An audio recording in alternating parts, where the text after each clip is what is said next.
మాఘపురాణం 26వ అధ్యాయం పుణ్యక్షేత్రములలో నదీ స్నానం. ఈ విధంగా అనేక పుణ్యపురుషుల వృత్తాంతములను మాఘమాస స్నాన మహిమను దిలీప మహారాజుకు వశిష్ఠుల వారు వివరించగా, ఆ రాజు, మహర్షి, మీ కృప వలన అనేక వృత్తాంతములను తెలుసుకొని కృతార్థుడనైతిని. కానీ మరొక సంశయము నాకు కలదు. అది ఏమనగా, మాఘమాసమునందు ఏ తీర్థమును దర్శింపవలెనో ఇవ్వండి అని వినమ్రుడై కోరగా, వశిష్ఠుల వారు మరలా ఇట్లు చెప్పారు: దిలీప మహారాజా, మాఘ స్నానములు చేయుటందు ఆసక్తి గల వారులకు ముఖ్యమగు తీర్థ మహిమల గురించి చెప్పేదను. శ్రద్ధగా విను. మాఘమాసంలో నదీ స్నానము ముఖ్యమైంది.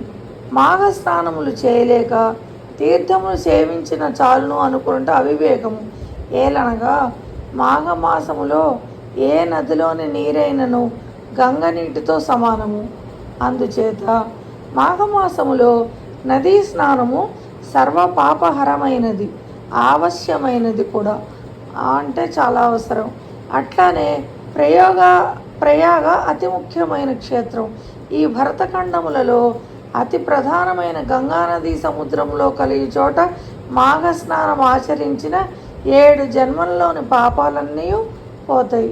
మాఘమాసంలో నదీ స్నానంతో పాటు విష్ణు దేవాలయములు, శివాలయములు మొదలగు 360 పుణ్యక్షేత్రములు దర్శించిన ఎడల గొప్ప ఫలము కలుగుటయే కాక మళ్ళా జన్మ అనేది ఉండదు.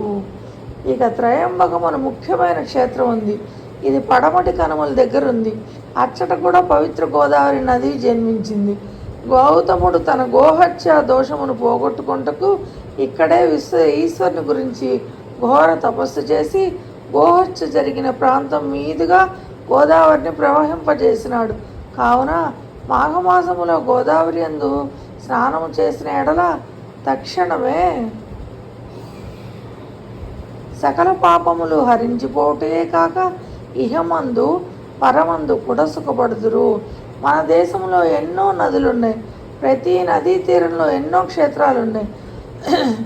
ఆ నదులలో మహానదులు, పుణ్యనదులు ముఖ్యమైనవి. అవి 100కు పైగా ఉన్నాయి. అటువంటి కొన్ని పేర్లు స్మరించినచో ఆ నదీ తీరాల్లో ఉన్న క్షేత్ర దేవతలను కూడా స్మరించినట్లగును.